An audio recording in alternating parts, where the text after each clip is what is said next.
Hey there, this is the Vapes4Vets podcast brought to you by Namaste Technologies. Had a great show today. I was joined by Sarah Stenuf and Michael Krawitz. These two are amazing people, and Sarah has a fantastic story, so I'm really excited for you all to hear it. Hope you enjoy and stay tuned for new episodes. Hello, this is the Vapes4Vets podcast brought to you by Namaste Technologies. I'm joined today by Sarah Stenuf and Michael Krawitz. How you guys doing today? Good. How are you? Doing well. So Sarah, you met Mike about a couple months ago, you said? Yeah, we recently just met at the North Cali High Times Cup in Sonoma Valley. Quite an interesting place to meet. What is that all Yeah, it about? was a great place.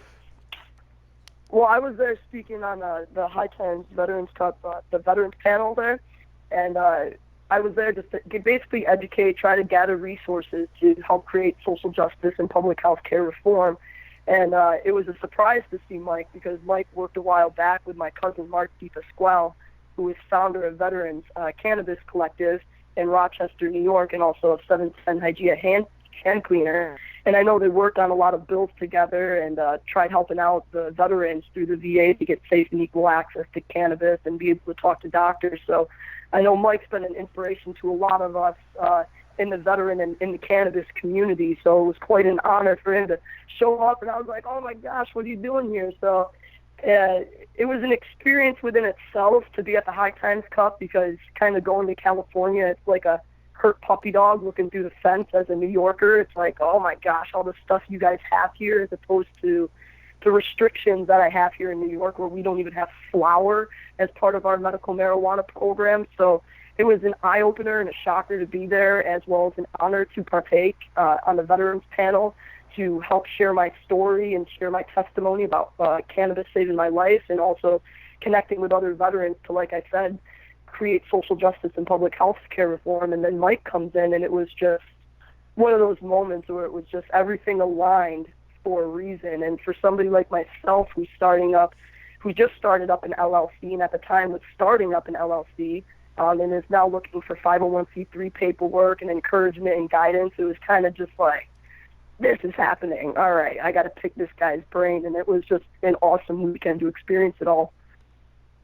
What are the current laws in New York for medical and recreational cannabis? Well, here in New York, we're a very conservatively run state. So we have a new medical marijuana program that was implemented back in like 2014 called Compassionate Care. There really nothing is compassionate about compassionate care. The restrictions for conditions to qualify are very, very limited, to the point where our governor won't even sign the PTSD bill right now. You know, we don't have menstrual cramps, we don't have pain, unless it's tied to like neuropathy, and it's very limited. So even as a epileptic patient, as a seizure patient myself, I had to have tried multiple treatments and produced a history and yada yada just to qualify. Now, even qualifying, you have to remember that as a patient, if you're a medical marijuana patient here in New York, by simply qualifying, it's going to cost quite a bit of money out of pocket. It can cost anywhere from $250 to $1,000 out of pocket just to become a patient.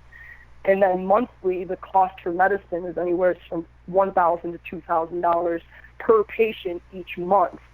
And when I say medicine, I'm talking, we don't get full spectrum. You're not going to obtain the entourage effect. You're not going to get full homeostasis within your body with the quote-unquote medicine that is provided, because it's so limited that the only molecules, the only cannabinoids that are allowed in our medicine is THC and CBD, not even the acidic properties or the active properties like CBA, CBDA, CBNA, CBGA. It's only CBD, only THC. Now it gets even better. If you do qualify and you still choose to partake and spend the money and utilize the limited accessibility to this quote-unquote medicine, then you still have to go to a dispensary. And in New York State, we have a contract with only 5 companies that can open up dispensaries. So, for instance, I live in Auburn, New York. In my county of Cayuga County, in my whole county, I do not have one single doctor or nurse practitioner who was qualified or certified to recommend cannabis. meaning I have to drive over an hour just to get certified, and then when I do get certified, the closest dispensary to me is also an hour away. That dispensary is only open once a week for about 2 hour period of time, and they also don't hold the ratios that I need as a medical marijuana patient here in New York, because the ratios come in 1-to-1, 19-1, 1-to-19, etc. So you have to call in advance to make sure they're open, call in advance to make sure that they can take you, and call in advance that they have your ratio. And hitting 3 for 3 on a day when a place is only open 2 hours in a day really doesn't happen. So as a patient here in New York, I've taken my health into my own hands, because as an epileptic patient with PTSD and pain and other slew of conditions, I couldn't wait on my state to change the law. So I still utilize and have to utilize the black market to get my medicine and to do the own anecdotal research on my body to get myself better. And it's hard to find a doctor that's qualified, because even the ones that are qualified according to New York took a 6-hour course and now talk to you about cannabis but don't even know what the endocannabinoid system is.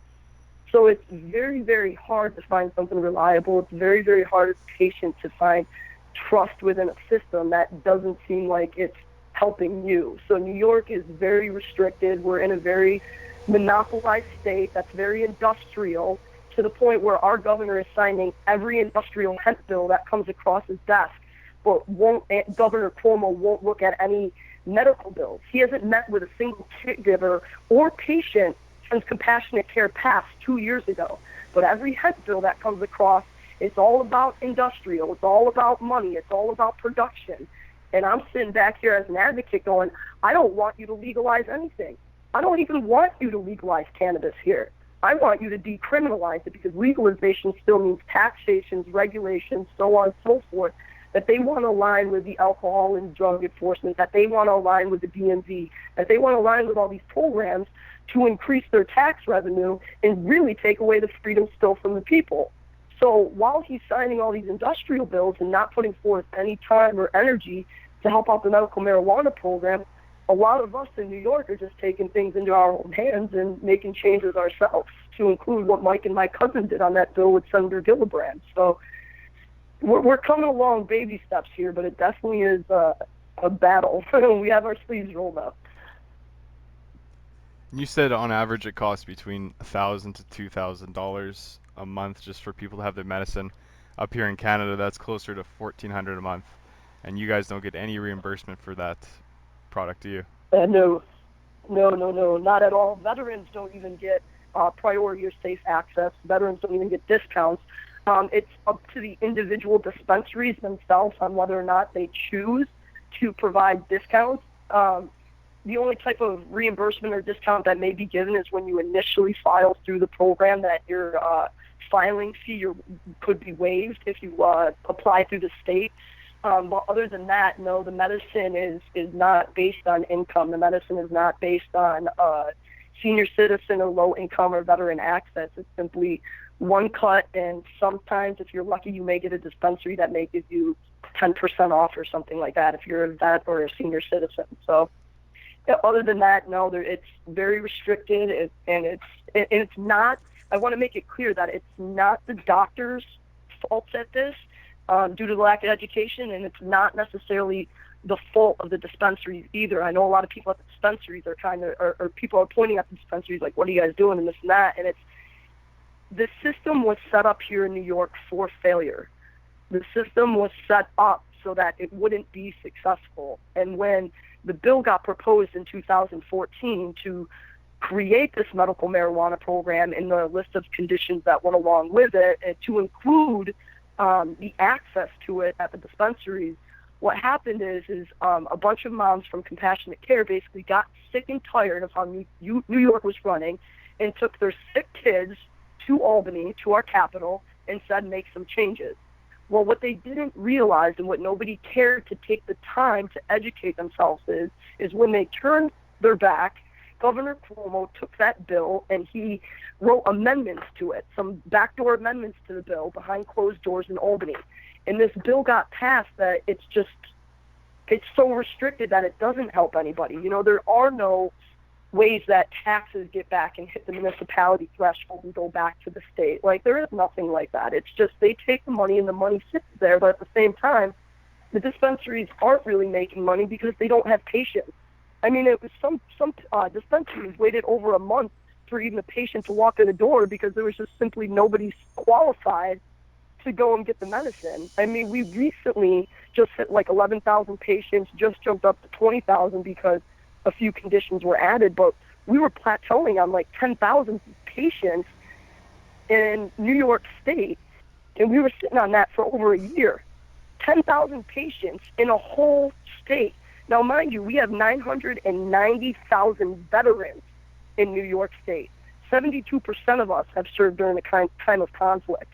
So if we have 990,000 veterans alone, but out of the whole state, only 10,000 patients are certified and only 900 doctors are qualified, it's telling me that we need to take a step back and redo the whole platform and create some changes, because obviously what we're doing is just creating Band-Aids into these programs and adding and implementing new programs to change it, but nothing's getting better. So in New York, it's just very, very, very restricted. And like you said, the money, there is no help for people. There is no guidance for people. There is no way to claim it on your taxes and get it back. It's just, it is what it is. You're going to spend up to $24,000 a year as a medical marijuana patient here in New York. It strikes me that the government, it strikes me that the very things that government tries to prevent, they cause. And what I mean by that is, they try to make an overly restrictive law where they've made a law that's not overly restrictive. The patients have actually kind of gravitated on their own to vaporizers. They've gravitated on their own to extracts where they've had only extracts available to the patients. It seems like it hasn't worked out to make it as restrictive as they want it. It just makes it where the patients don't get access at all. I mean, does that seem like what you're seeing? Absolutely. Yeah, that's absolutely how it is. Because, as I stated, even if a patient does find something that they do like at one of these dispensaries, the chances of it even being at the dispensary is slim to none.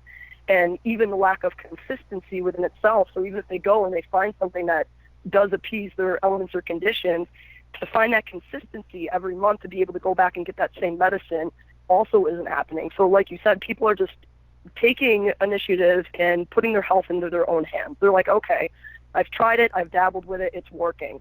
Something's working. And now people are realizing, you know what? For whatever reason this is illegal, I don't care. I'm feeling better and I'm feeling healthier, and I'm going to keep going. And like you said, people are doing the research themselves now, which is absolutely amazing. And that's why I go to every panel and I just say, do the research. It may not be for everybody.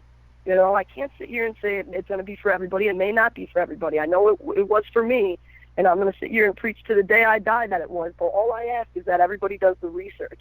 Everybody goes in and conducts their own anecdotal evidence. And by people just simply going online and just Googling in vaporizers or going in and hitting dabs or oils, I've had more 80-year-old women in the past 3 months come up to me and be like, can you show me how to dab, sweetheart? Then I have veterans, which is awesome. I think it's amazing that our senior citizens are going out there and finding alternative medicines from botanical and holistic medicines instead of pills.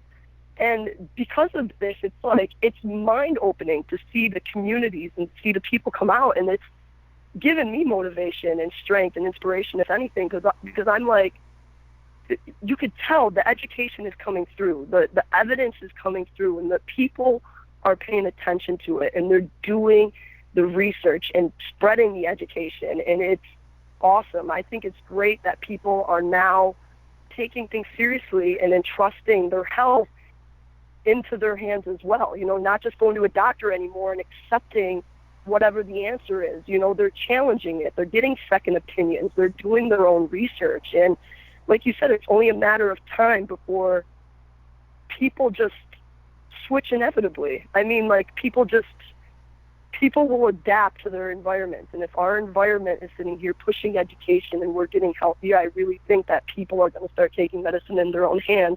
And the government is going to be forced to realize that. And they're either going to change with us or they're not.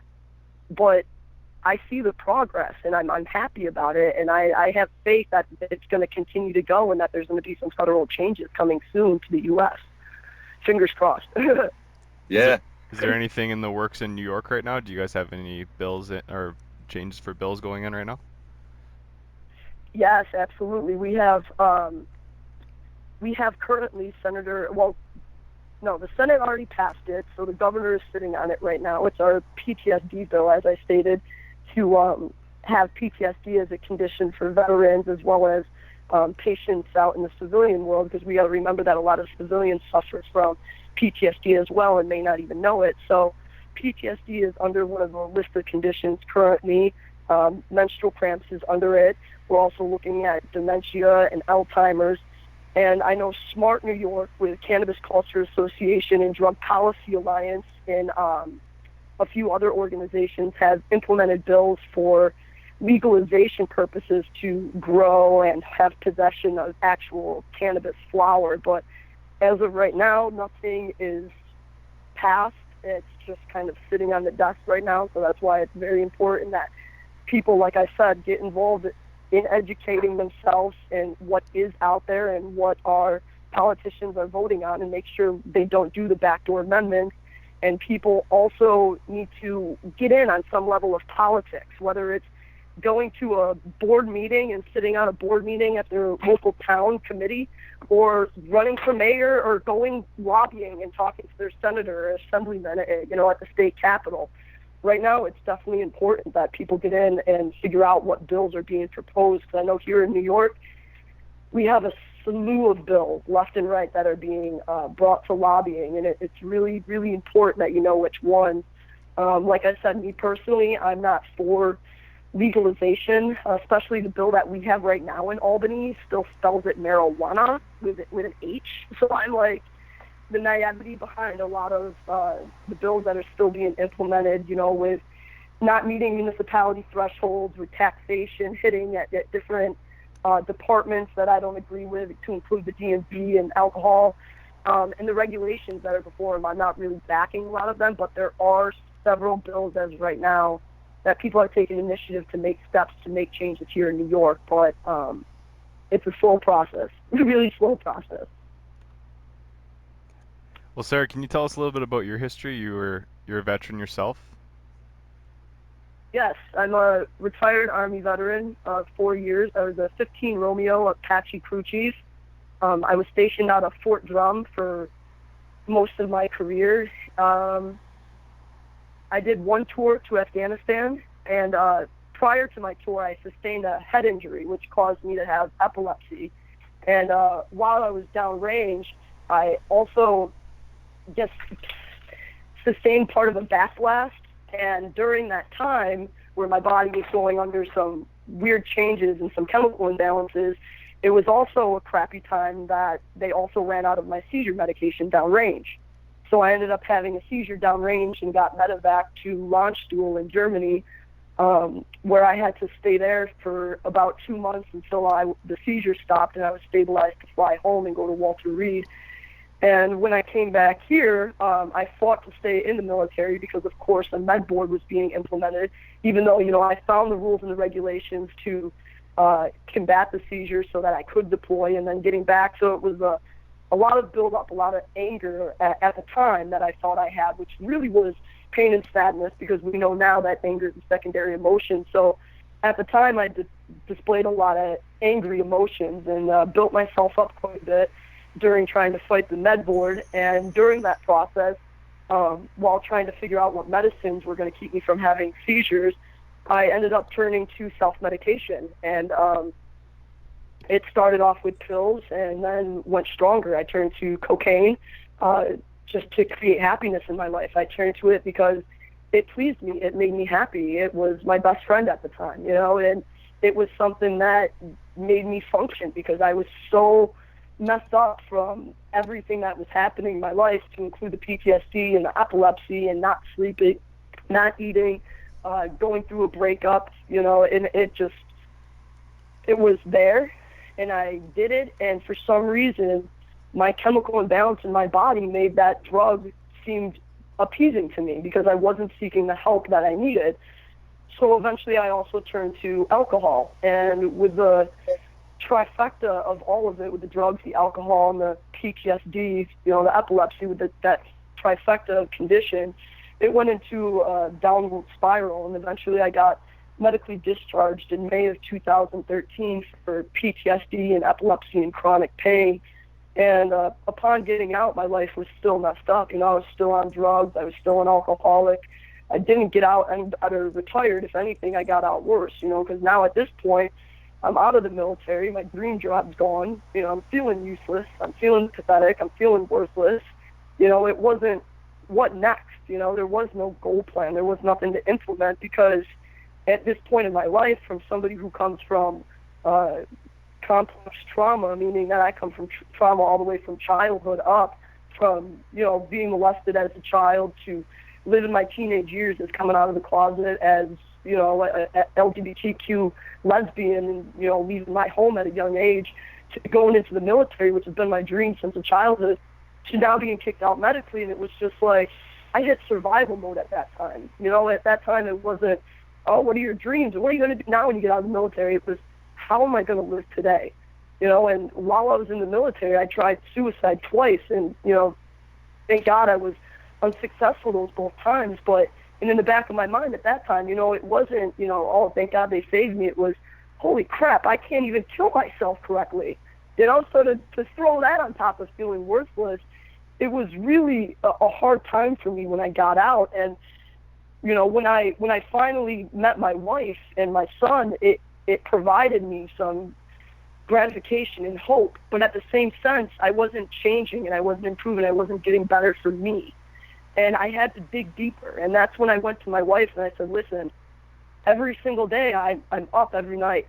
I'm awake every day wondering what the hell I'm doing. And I hate my life. I walk into every room trying to figure out a different way to kill myself. And it's not you, it's not my son, and you guys don't deserve it, but if I stay on these pills, which at that time when I was with her, I was on 13 different medications, I said, if I stay on these medications, I'm going to kill myself, or I need to find something that can completely change me. And honestly, I didn't know about cannabis at that time. All I did with cannabis in high school was smoke it a few times in the back of the woods when my buddies had it. I didn't know about the medical properties and benefits of it. So I had another veteran that reached out and said, hey, listen, I've got a lot of these issues, and I've tried utilizing cannabis. Why don't I bring you over some, and you can try a little bit and see how it helps? And sure enough, one thing led to another. My PRNs, which are take as needed medications, started coming off the list. So I wasn't needing my migraine medicine because I wasn't having migraines. I wasn't needing my nausea medicine, And one after another, they started coming on the list, off the list, and then about 8 months into it, I took the leap to just get off my seizure medication and say, if it works, it works. If it doesn't, what's the worst that can happen? I have a seizure, been there, done that, but I got to know if it works. And at this time, mind you, I did a ton of research on botanical and plant-based medicine. I mean, from lavender to kratom to cannabis to chamomile, to everything you can think of. So I really did a lot of studies into CBD, CBZ, CBG, as well as the acidic properties to figure out what I needed, because I knew my state, New York State, as a medical marijuana state, didn't have what I needed. Didn't have the doctors or the medicine or the trust within me to take my health back in my hands, because I just got my health back in my hands from the VA. So now, seeing these meds come off the list and my life is becoming controlled and managed by me now, I'm realizing that a lot of things are changing within my life. It was kind of the same thing as when being an addict. When you come off of a certain drug or drugs and you go into recovery, you learn everything again, from being able to communicate with people to having sex with your spouse to going out into public. You learn everything again.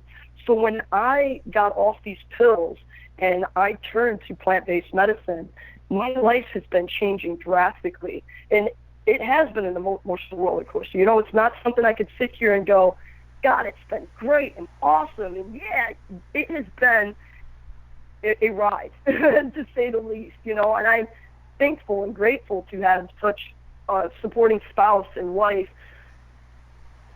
who takes the time to try to understand to the best of her ability of what is going on. You know, sometimes you can't understand the anger or the irrational thoughts or the uncontrolled mood, but she connects and doesn't try to validate it, and she understands that at that time it's not me. But what we're working on is every single day striving to get better so that that's not me. So today I may not be able to sit with my back at the wall at the restaurant, but we're going to figure it out, and we're going to come up with baby steps so that next time maybe we can not sit with our back for like 5 minutes and work up to it. You know what I mean? Implement a plan.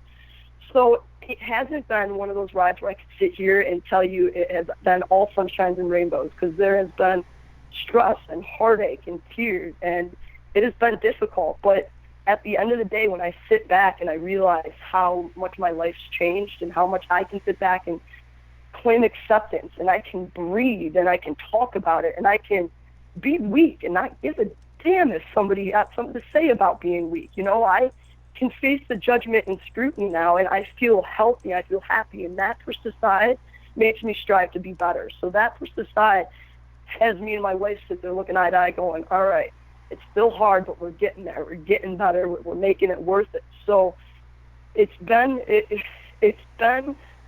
stressful, but it's been worth it. And from being able to start as an advocate into this, because originally when I created Happy Healing 420, it was just a social media alias. It was just a way to get out there and connect with other people in the cannabis community, connect with other veterans, figure out who else out there was like me, who else had a testimony to share about cannabis that other people should hear. You know, how can we connect and make a community out of this even further?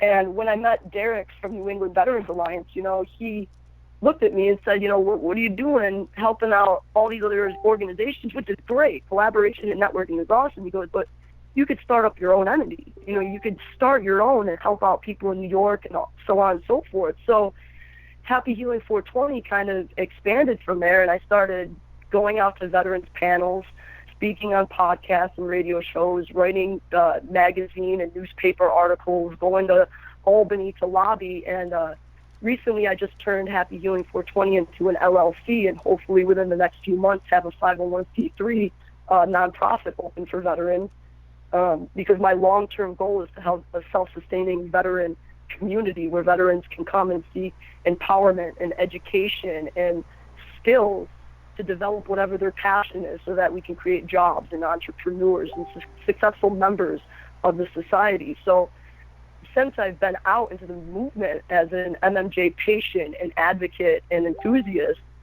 my passion has just spread because of the motivation and inspiration from other people, such as Mike, who's on the other line here, you know, and Dakota and Derek, and meeting these other veterans and patients and hearing their testimonies and stories. It gives me drive to just ask what next. And it's been every day waking up happy as can be, you know, just figure out what next, how can I help, where can we collaborate and make it a better quality of life for patients, especially for veterans. And since then, it's just been amazing. My life has completely taken a 180, and I'm thankful and grateful and blessed to have such amazing people and support in my life. And I think it's very important that a lot of other veterans get out there and hear these stories so that they too can realize that they have hope, that it's not over, and we can all make changes and get life back in our control.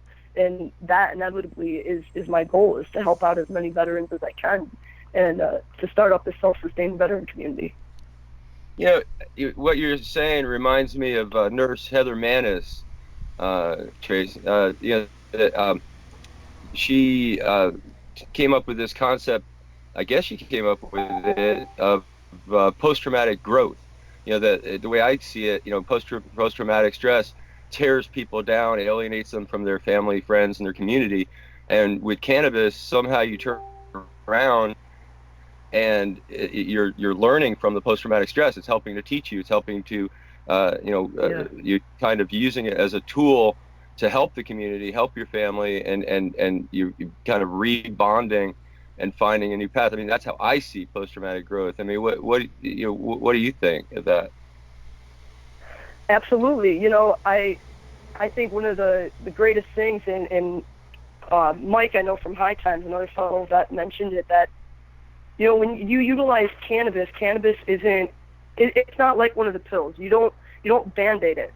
Cannabis allows you to not think irrationally. It allows you to pause, collect your thoughts, and it allows you to accept, and it allows you to feel, and it allows you to get down to that nitty-gritty in the core, which a lot of us tend to hide. And I know when a lot of us face trauma, we hide it in these nonverbal passageways in our mind. And we do that to protect ourselves. Our body does that to protect ourselves. And to release that, a lot of the times we utilize music, or we utilize yoga or meditation or some form to open up those nonverbal passageways to release it. So when we get together, a lot of us veterans, and we just simply sit down and we pass around a joint or sit down and pass around a vape, dab, we're allowing ourselves to be vulnerable. We're getting in that state where we are releasing things, whether it be stories or feelings or just flat out just crying. And we're releasing whatever is built up inside, to include happiness. Because remind you, it took me a long time to accept happiness as well. So when I felt pain, I was like, wow, I'm feeling pain. Holy cow, this is unique.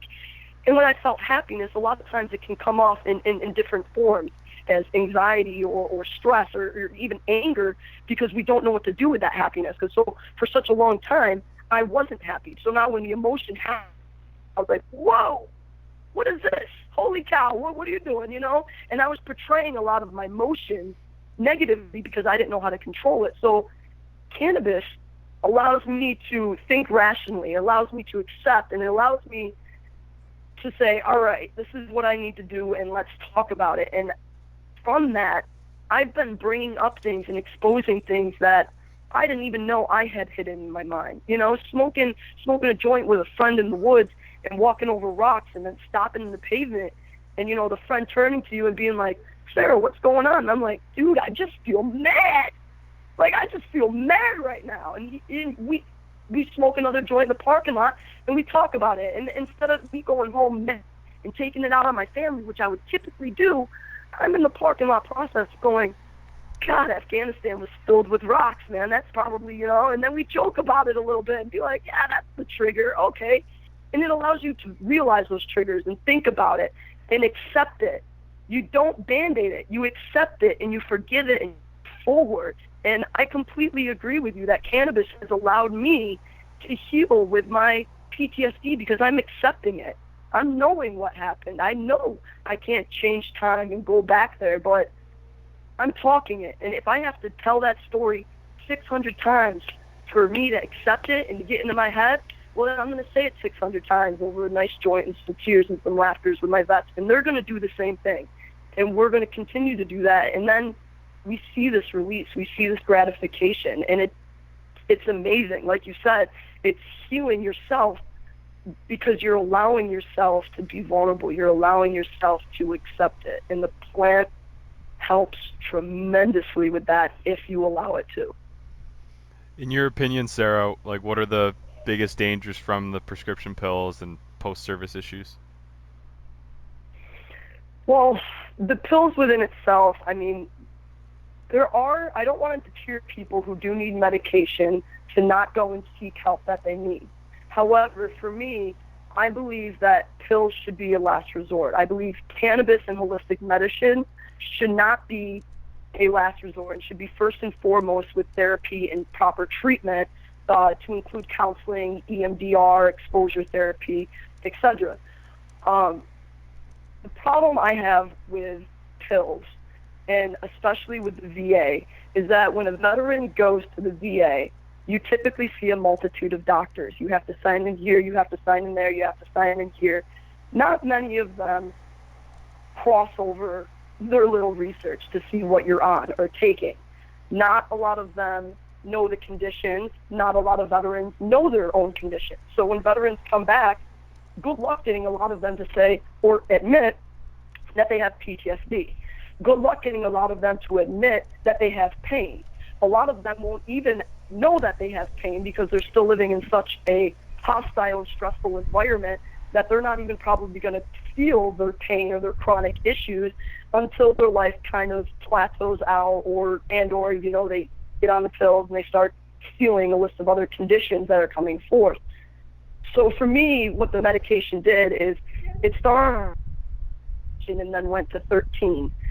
And a lot of the medications are Sorry, you cut out there. It started at what? Oh, sorry. It started off as one pill for me, and then it went to 13 pills. And a lot of my medications, now that I look back at it and actually did my own research and, stopped saying, I'm just going to trust whatever the doctor puts in front of me, I'm going to do the research. And when I did the research on my medication and then looked at a lot of other medications that veterans are taking, you'll realize that a majority of medications are antidepressants and antipsychotics. We have a lot of veterans that came back with PTSD, females, males, federal contractors, first responders, and to sit back and see people who have severe PTSD and severe anxiety and severe depression being given these pills that don't take care of the conditions. They don't allow you to confront the conditions. What they do is they mask it. They band-aid it and they mask it, and they tend to make it worse. And you'll see people go in 5 or 6 months later just saying, I'm more depressed or I'm more worse. And the pills, what they do is they put you into this isolated state. So for me, I would spend 3 to 4 days almost every week, if not every other week, just in my room because I was so depressed and so suicidal from the antidepressants and antipsychotics, which is a huge side effect for a majority, if not every single antidepressant and antipsychotic is suicidal or homicidal ideations.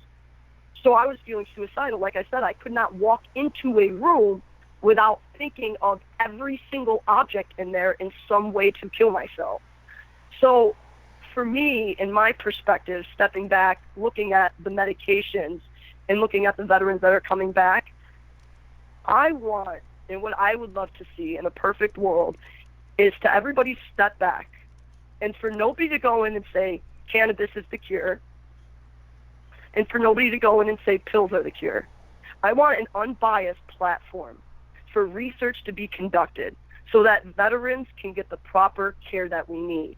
Because as of right now, we can't say cannabis is the answer. Why? Because Western medicine has the lack of research. We don't have the research that the Israelis have. We don't have the research that even you guys in Canada have.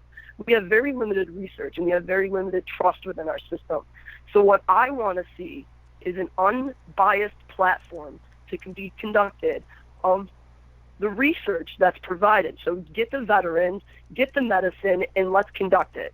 We have the anecdotal evidence, but now let's get the research. Let's get down to the nitty-gritty and figure out what cannabinoids work with what receptors, what triggers hit on certain waves to hit PTSD at certain times. Like, there's so many unanswered questions that we can't deter people yet from utilizing pills, because cannabis to me is a preventative medicine. It's a preventative treatment.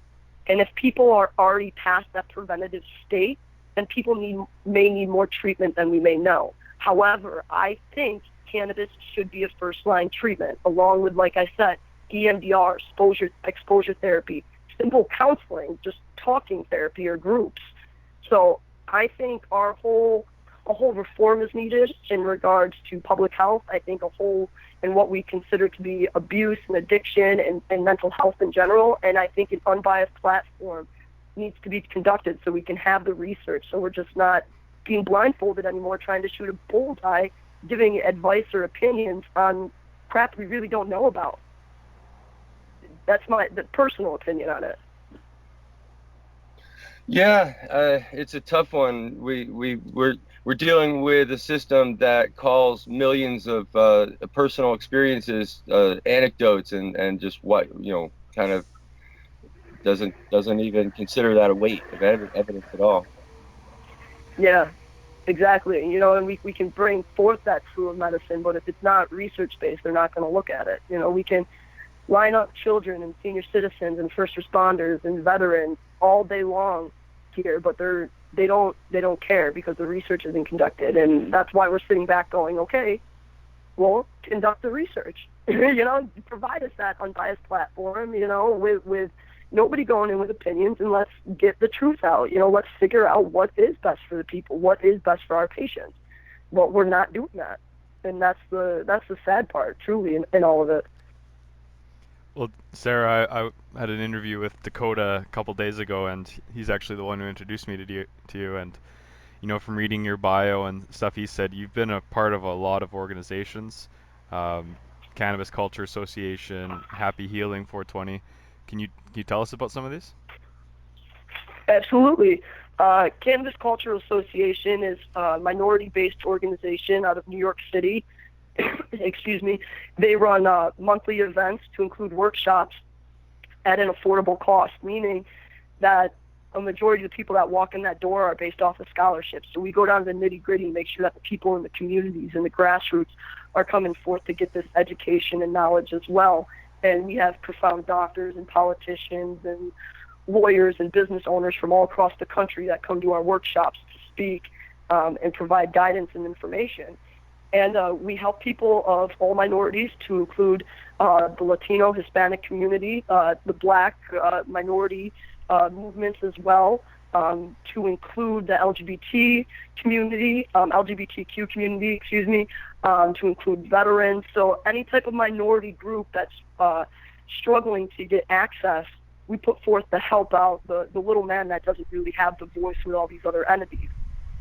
Happy Healing 420, as I stated before, just started off basically as my social media alias. It was my way of getting out into the community, meeting more people, becoming educated on what was out there, and soon enough I realized that there were holes that needed to be filled, and one of them was getting more veterans to these panels, because when High Times or CWCB or a lot of these expos, they say, hey, let's throw a veterans panel, but there are no funds to go out there for veterans. There is no money accessible to provide them with Airbnb or flights or anything like that. So if the veteran doesn't find the means, or sponsors or donors or the organization can't fund it, then the veteran has to pay out of pocket. And if the veteran can't, well, then it's, oh, don't worry, we don't need to do this panel this year. And it's like, no, we do need to do it this year. PTSD and our list of conditions are on the table now, not next year. So financially, a lot of veterans, to include myself, pay out of pocket for everything, for all of these events. So what I did is I started contacting Northeast region companies that couldn't pay for a $5,000 table at High Times, and I said, hey, if you're able to donate some product to New England Veterans Alliance or these other organizations, I'm going to donate the proceeds to the New England Veterans Alliance so we can get more veterans out here. So I'll get a free advocacy table, be able to network and collaborate and meet people, and then at the same time get money to help other veterans to come to these events. And New England Veterans Alliance, which is another organization I'm a member of, I'm board secretary for Cannabis Culture Association and founder of Happy Healing, and New England Veterans Alliance I'm a proud member of, and they also do a ton of meetings. They do one monthly meet out in Rhode Island at a Tetrahydra Club, where veterans can come and we receive free education as well as a comedy show, free food, and free medicine. So veterans can come and get free, safe, equal access to medicine, because we know where it's grown, how it's grown, and then it's put right into the veteran's hands. And then they do another meeting up in Maine where they have a bunch of vendors come and they do a sheesh out, and sometimes a camp out and a bonfire. And it's a good way to build the morale, and it gets the community together and veterans together to, as we stated before, just sheesh out and be vulnerable and talk to each other and build a caregiver community for our caregivers to get support, and our families as well. So New England Veterans Alliance is another organization that I'm proud to be a part of and a member of. And the last organization, which I'm also a proud entity of, is Vets Above Ground, which is an entity off of Women Above Ground, which is owned and run by Bo Money out of California, and she runs an empowerment educational workshop for women to get into the cannabis industry, to build businesses, to gain knowledge, to be successful, because she found a gap within the industry that women were lacking, especially women of minority. So when we met a while back in New York City, we kind of just clicked and we said, hey, why not start, this up? And she hit me up saying Vets Above Ground, is going to take off, and I'm a proud leadership member and managing advisor for them as well. So that's another organization that will be taken off here within probably the next 6 months or so as well, for veterans to get education and empowerment from. That's above ground? Yes. And what's the scope of that, like a national scope? Yes, it will be on a national scope, and above is spelled ABUV, and it's going to be on a national scope. To start, it'll probably, right now we're looking to start actually doing the opening in California, but that's a little up in the air, so I'm not going to get too into details. And that's simply because, like I stated, with the restrictions within New York. I mean, my wife wants nothing more than to move out of New York, but I'm a New Yorker at heart, and I got to stay here for my fight until, you know, the decriminalization happens. So to launch it here in New York just didn't seem logical due to the restrictions and guidelines that we have to follow. So it's most likely going to be launched in California. However, it will be a national movement for veterans. Awesome. This relationship between veterans and High Times is fascinating. Well, I think just the wouldn't you say it's a little bit of a different relationship that we have as veterans, as activists, with the industry than with the movement, so to speak? Maybe going to Drug Policy Alliance or Americans for Safe Access meetings and participating is a very different experience and very different kind of way of communicating even with the people that run these things as when we do an industry event like High Times, wouldn't you say? Absolutely. Yeah, it's a lot different, you know, and I know High Times is under their own contracts and still stuff, but it's mind-boggling to me, you know, that we have 5-6 veterans that can get up on a panel and speak at all of these events and expos. And you know that people are paying anywhere from sometimes $500 to a couple $1,000 to partake in that weekend.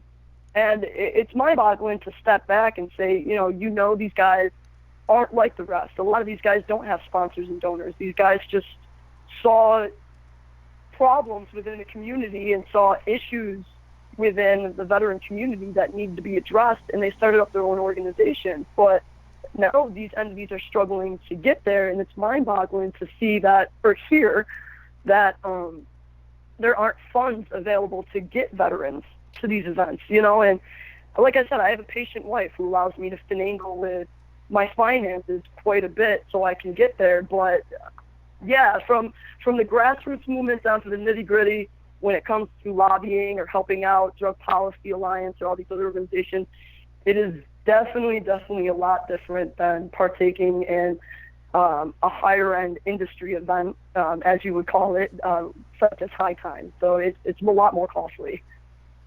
Hey, tell us a little bit about Eddie Lepp. Eddie Lepp is, of course, a military veteran, and you seem to really strike it off with him. He was on the veteran panel with you at the High Times event, and he was getting a Lifetime Achievement Award. So tell us a little bit about all that. It was really beautiful to watch. So tell us about it. Absolutely. Eddie served quite a bit of time, for utilizing cannabis. I believe it was almost 10 years that he was sentenced and had to serve for practicing what he believed in. And Eddie opened up a church to help people gain safe and equal access to cannabis medicine. And he wasn't able to share his testimony with the court. And the judge, who even sentenced him, was like, this is kind of unjust and blah, blah, blah. So there was a lot of discrepancies that went along with his case, let alone down to the fact that he did everything for medical purposes. He did everything for the patient and in a legal manner. So for him to go in and be charged like that, it was like, wow. And, a lot of us would sit back and say, at that point we would probably give up, I mean, your life, you just got arrested. You just lost everything. And people don't even know that Eddie, a lot of his furniture was in a storage unit in that fire that hit California a while back.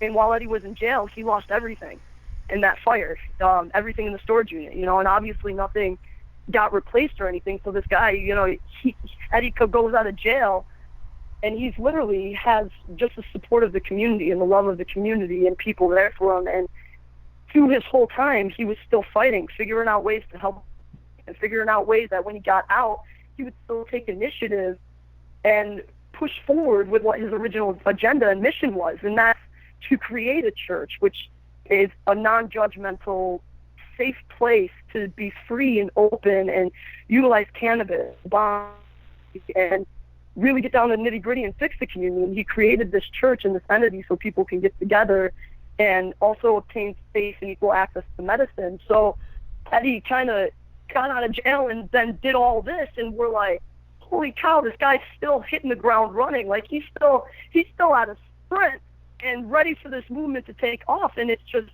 inspirational to see everything unfold, and just be a part of that panel was probably one of the highlights, if not the highlight, of my advocacy career. Because, I mean, Uncle Stoner was on there, Bobby West, and then Eddie just sitting there and hearing his story. I mean, it motivates you. It made me want to get up and be like, there's more we can do. You know, he has that drive that he's not asking for permission anymore. You know, he's just going out there and he's doing it. He's taking the initiative, and he's helping people, and he's helping patients, and he's creating a nationwide change. And I know his wife, Heidi, congratulations on their new wedding. His wife, Heidi, also has a federal lawsuit out. So she's taken the initiative, too, to say, I'm not taking the bullying anymore, because I know that they're getting phone calls and harassment that shouldn't be happening for something that's legally being conducted. You know, they are legally business, legally conducting their church, legally conducting and growing their medicine, and yet they're still being scrutinized and judged and harassed. So I know that Heidi has a lawsuit being put forth there as well, but what comes out all of it is that they're respectable people. They are loving people with the biggest hearts that you will ever meet out of anybody. I swear, Eddie has the biggest heart, and for what he's gone through, that man has no excuse to be nice to anybody, but he is. He's nice to every soul, and he is an amazingly gorgeous man with a huge heart, and that can't be perceived for weakness, because you can't also, in the military, we have a thing where we like to help out the little guy, and when Eddie needs to, he rolls up his sleeve and he gets it done, and he takes care of what he said he was going to take care of. And it's, like I said, I keep using the word, but it's the only one that hits me. It's motivating. It's motivating to see that he's not giving up, that he went in there with a mission to provide a church for people to feel safe and feel free of judgment, and to obtain choice of medicine. And he started off with that mission before jail, and now 8 years later, coming out of jail, and he's going in 10 times fold. And you know, so it's great to be a friend of his, and it's an honor to have met him and his wife and partake on that panel. And I look forward to speaking on the next one with him, which I believe is going to be the Boston Freedom Rally here in September. Well, Sarah, I'd love to have you back on and hear about how that panel goes. I do have a That'd be great. I do have a very interesting question for you. You are certified in horticulture. You have had some experience growing medical cannabis. How did you get into that, and can you tell us like the process of growing? Absolutely. You know, like I said, Happy Healing 420 started off as a social media alias, dabbling around with growing, and I hit up a company out of California called Super Closets, and I basically contacted them and I said, listen, you know, I know that I'm in a legal state, but this is what needs to be done, and we can't get enough medicine out there for veterans, patients, let alone ourselves. I mean, I'm spending almost $800 out of pocket on my medicine off the street, because it's like $200 an ounce here. So we started, you know, a few of us veterans up here took matters into our own hands, and we started our little own grow up to basically provide for our families to start off, because we were spending a lot of money. And it's kind of grown since then. And basically growing for me, it started off as saving money, and it's turned into therapy. It is a therapeutic release. You know, I have to get up in the morning to take care of them. You know, I have to water them. I have to check in on them. And when I'm with them, it's like this peace, this ease. You know, it's just me and them, and we could sit there, and I'm calm and I'm thinking and I'm processing through things, you know, whether it's through that day or something that was just sitting on my mind or something that I can't think of, but I know something's bothering me. And it's like, you know, you can open up the tent and just sit there and breathe, and it allows me just to have that release now with the growing. And from start to finish, I mean, if you've ever had the chance to grow, when you start off at a seed and, you know, it starts getting that little taproot, you know, and the taproot grows, and then you put it in there, and then all the energy focuses its way down, and the roots start establishing, and you can see the sprout come through. You know, you're creating life. You know, for me, like I said, when I got back, I felt worthless and useless and pathetic, you know. So to create life brought me a sense of purpose and meaning, and it's therapy. I can have this thing from seed all the way up to when I cut it for harvest, and it's my responsibility. It's my passion. It's my life that I'm creating, and then it's medicine I'm intaking into my body for me and my family so that we can be happy and healthy. So it's gratifying in a sense to be able to do this, and I wish that the state could look at it more, whether it be cannabis cultivation or hemp cultivation. I wish the state could see that more and see how therapeutic it is for people, especially veterans or people with PTSD or anxiety or depression, because it makes you calm. It makes me feel like I am right here in this moment with my plants, and it's the most amazing experience to ever feel. How long does it take to grow a plant? Like, what's the process? What are the stages? Absolutely. I start off, it all depends. You can start off with a clone, or you can start off with a seed. You know, a clone is technically a little bit harder to establish the roots. You know, where a seed, you just get the taproot, you put it in, the energy focuses down it, the roots get established. So there are a multitude of ways to start it, you know. So I like to use soil as of right now. I started off with rockwool cubes and cocoa just to try out hydroponics. I'm trying out soil right now. So typically, you know, you'll start in seed, and then it'll, you know, take maybe about anywhere from 4 days to a week. And once you get that solid taproot, you put it in the soil or your medium. And a medium is rockwool cubes, it's an aquaponic, hydroponic, soil, whatever your grow, I guess, source is, that's what your medium is. So my medium right now is soil. So when my taproot was developed, I put those, as well as my clones, cut the clones, and put those into soil. So in vegetation, once it finally hits the veg stage, and when it hits the veg stage, it's when it has proper root formation. So you'll look at it, and there'll be nice roots around like a Dixie cup if you decide to put it into a Dixie cup. So, you know, you put the wet paper towel, put the seed in there, get the taproot, put it into a 6-inch Dixie cup with soil. Make sure you punch the holes into the Dixie cup so you can have proper oxygen flow. Make sure it's decently wet, but not too wet. You don't want it overly drenched. You just want it damp. And you want it in a nice hot area. And then in about a week, you know, after the taproot and sprout and all that's good, in about a week to 2 weeks, you know, take it out and check the root development. You know, you don't want to keep it in there too long because you don't want it to get root rot or root bound, where the roots actually will just start turning brown, they could break, and the plant will just die. So essentially you want to transplant it when there's a solid development of roots. And what I do is I take it from that 6-inch Dixie cup, or solo cup, whatever you want to call it, and I put it into a gallon container. I use fabric containers myself, organic fabric pot, and I put in organic soil with perlite. The perlite helps add oxygen and allows it to breathe, and I transplant it into that 5-gallon pot. And then I put it under a basic T5 light and or my 750 timed LED light, which I can set to veg and or flower mode. So I put it under those lights, and for about, with fans, because the fans help the stem gain a lot of strength, and you got to make sure there's proper circulation. So I keep the humidity around 45 to 50. With clones and cuttings, you want it higher. You want to keep it like a tropical rainforest inside your propagation station. But once you get into veg stage, I just put it under the T5, make sure there's proper circulation, keep the temperature up to about 75. I have the humidity around 45 to 50.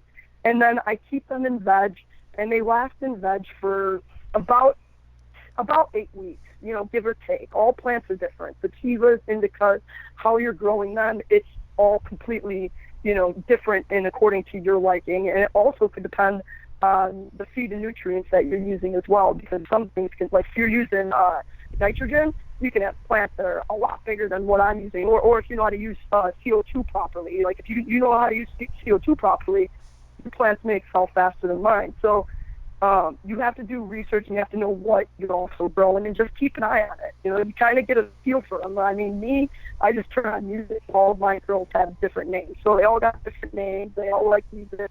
We sit there and you kind of get to know your plants. I know it sounds cheesy. I know it sounds corny, but I sit there and I look at them and I'm like, oh, Daisy, I gotta fuck this off, and I'll see leaves that need to come off, or some bending and training that needs to be done. So after a while, you really get to know your plants, and you bond with them if you want to. I mean, it's kind of like, I don't know how to say it without sounding corny and cheesy, but it's like a committed relationship. Much respect and care and time as you put into getting to know them, then the better quality of grow and better quality of life the plant will have, and it will show.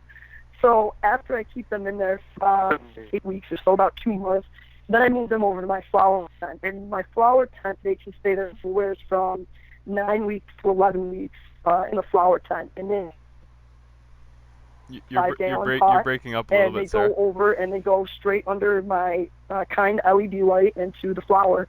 And I keep there, like I said, for about 9 to 11 weeks. And during that time, I just make sure I'm doing some slight bending, some slight training, making sure that they're spread out so that the light can hit all parts of the canopy, and they stay there. And then upon the 9 to 11 weeks, hang them up to dry, and they'll dry for about anywhere from 5 to 7 days. Well, I got to make sure there's circulation in the room, because you don't want it too wet to have mold and mildew in, but you don't want it to get too dry so it's brittle and you're just touching it, it breaks apart. So you got to make sure there's circulation, and a lot of people tend to stop that step because they cut it down. They're like, I just want to smoke it, it's ready. So a lot of people skip the curing process drastically, which is not so good, because when you cut your plants down, depending on when you harvest them, depends on what type of cannabinoids you're going to end up with. So if you cut it when the trichomes on the plant are more milky white, you're going to get a higher CBD content, because if the trichomes didn't switch over to amber, like that goldish color, the THC is not going to be as high. So you may like that for medicine. You may need a higher CBD strain and put it earlier so that you can have a higher CBD content than THC. But again, if you're not meaning to do that, well, then you're going to be in for a rude surprise when it comes harvest time. You really got to pay attention to your plant and study it and know what you're looking for, and not hurry and skip the process. The plant needs the time and it needs the respect. And like I said, if you respect it and you learn about it and you take the time to educate yourself about it, it's amazing medicine for yourself and whatever your conditions are. So after the harvest, then you got to cure it. So we trim it all up, cut all the leaves, put it into jars with proper labels, and then we make sure we burp the jars. I put them into huge mason jars, like big 1-ounce jars, and I burp them. And what I mean by burping is I open up the top of the container, I shake it around a little bit, and I do that twice a day for about anywhere from 2 to 4 weeks. And then after the medicine is done and provided. Trying to unmute is a difficult one sometimes. Don't want you to hear all the background noise over here. Hey, it strikes me, we had actually, Gino and I talked about, and we had worked on a pilot program both in New York and in California that never took off, to look at cannabis cultivation as a occupational therapy. And it strikes me that it's not just occupational therapy, but it's almost like having a kind of an animal, a pet, or kind of a guide dog or a service animal. Does that sound a stretch, or does that sound right? No, I don't think it's a stretch at all. I think it's completely accurate. And growing can be done anywhere. I mean, you could do a little closet in your house all the way up to a big warehouse growing. From what I've seen from veterans and talking to veterans, it's kind of like what you were saying. It kind of is like a service dog, like a guide dog. When I'm in a stressful state and I'm in my house and I'm just not able to get my head on right, I know I can go to my tent and I can get peace and I could find peace. If I'm on the road and I'm just looking at pictures of it, as corny as it sounds, I find peace. I get peace from even just looking at pictures of my grow because it calms me. I'm able to breathe. When I'm with them, I'm able to breathe. So when I simply look at pictures of them, as corny as it sounds, I'm able to breathe because it calms me. It centers me. It's kind of like filling that void, but in a healthy manner, you know. And I'm going through the harm reduction stages, you know. And for me, my grow is that void. It fills that for me. It gives me that happiness and that satisfaction. So when I'm feeling myself just going on that roller coaster and just, you know, getting off balance, I can center myself by, you know, thinking about my plants and going up and just sitting down with my grow. And like you said, it's kind of like a service dog, you know, little by little, you know, that dog will see that you're depressed and it'll bring over a ball to you, or it'll come over on the couch and it'll start saying, you know, hey, take care of me, let's play, get off your butt, you know. And these plants, little by little, get you into it, because, you know, you start off with a seed, then you start off with one plant, and then you start off with 2 plants, and then you're just passionate about it. And as it's growing, you're growing, and you're becoming stronger because you're building back trust. I'm building back trust, and I'm building back, you know, the fact that there is a lot of purpose and a lot of meaning and a lot of use left in my life, and my plants have showed that to me, from growing to intaking my medicine and being able to be off the pills. So absolutely, I 100% agree with you on that. Yeah, it's a beautiful thing. Is there Absolutely. is there a different process for growing sativas versus indicas? Well, one grows a little bit taller than the other. Sativas tend to be more found towards the equator. We don't have a lot of them here in New York because they tend to grow a little bit taller, a little bit bigger. So they're kind of, and they take longer to grow. They typically take more on like the 12-week span. So for somebody like myself, who has insomnia and PTSD and chronic pain, I like to utilize a lot of hybrids, and typically a lot of hybrids with indica dominant. But I know a lot of other veterans that love sativas, but the problem is they do take more on the 11 to 12 week time to grow. They are a lot larger in their grow size, as well as a lot more potent. So it is typically harder to grow, so you won't find them a lot up here. But I am trying to dabble in more with them. But other than that, technique-wise, growing-wise, no, they're basically the same. You know, you can bend them and train them in different ways, but again, they grow differently. You know, indicas, you'll get more of like that bushier grow and stuff like that. But you know, it all depends on your style. It all depends on your tent. It all depends on your room, because, you know, you can take one plant and scrog it, which means, you know, kind of winding it through a net so that it holds a lot of the weight, so when the buds grow, it doesn't drop down. So you could take one plant and literally cover the whole 4-foot canopy of a tent with one plant. But again, you know, that's going to take months to do, but in longevity, you're going to produce a lot more product. So there are a lot of different ways on how to grow, and it all depends on what your needs are. I mean, what type of medicine you need, the space availability that you have. I mean, if you're not looking to spend another $50 to $100 on electrical bill, you're probably not going to want to set up a perpetual grow, meaning you're probably not going to want a veg and a flower tent. You're probably just going to want one tent to save on light costs. But again, you're not going to grow as much medicine and have as much medicine available. So there are a slew of conditions one has to look at and consider before jumping into growing. And sativa, a basic thing such as whether or not to grow sativa or indica is one of them. You know, if you have the room or the time availability to do so. So it's all a little different. And you're teaching vets how to grow?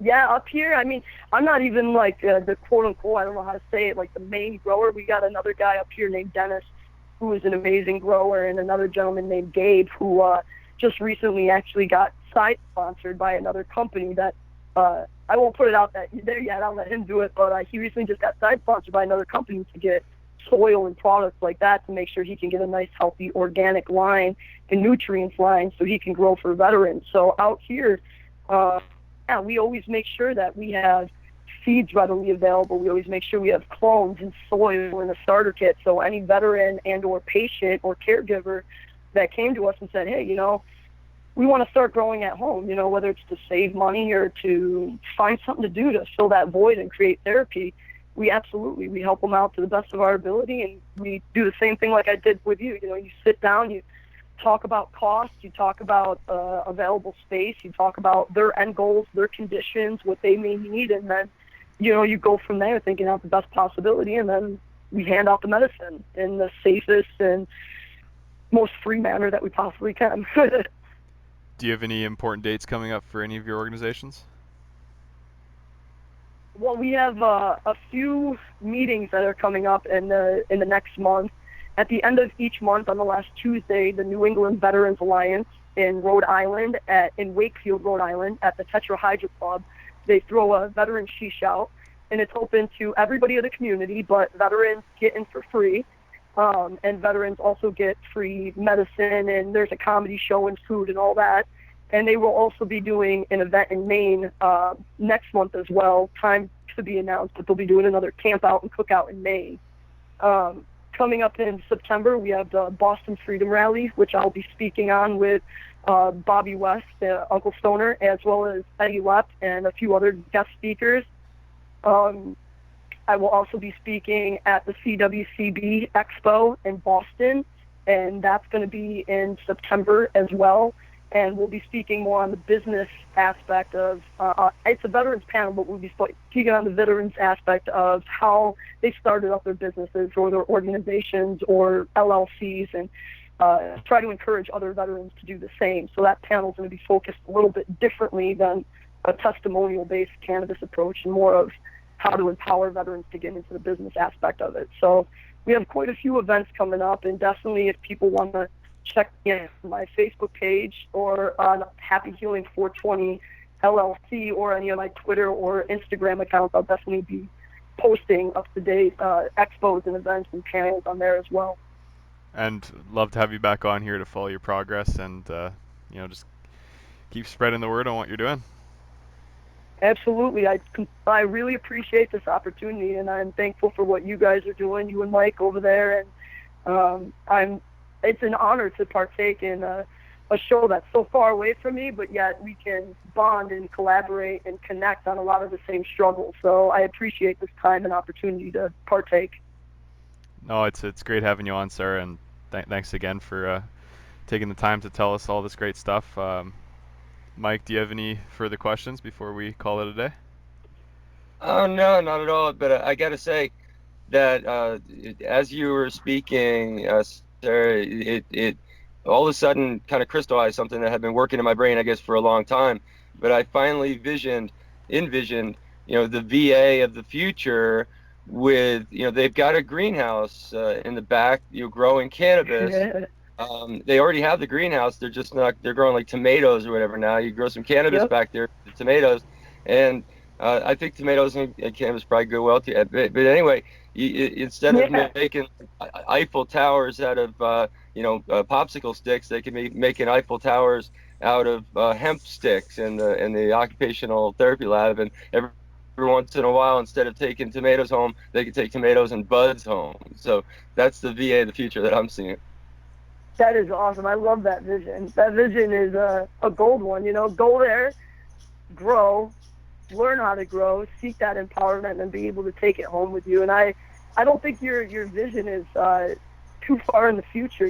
Like we stated way earlier in the conversation, I think a lot of the community, to include the VA within itself, are taking matters in their own hands and realizing the medical benefits and attributes of cannabis and hemp. And I think there's going to be some drastic changes coming here in the near future. And keep the fingers crossed that that hemp greenhouse idea is just one of them. It's awesome. Thanks so much for coming on, sir. No, thank you guys. I appreciate it, and best of luck to all of you. I hope you have an amazing summer. Well, Sarah, it's been great having you on. This has been the Vapes4Vets podcast. We're definitely having Sarah back on to follow her progress. And Mike, thanks again for being a co-host. It's always great to have you on. Anytime. All right, guys. Thanks, Mike. Until next time, we'll talk soon.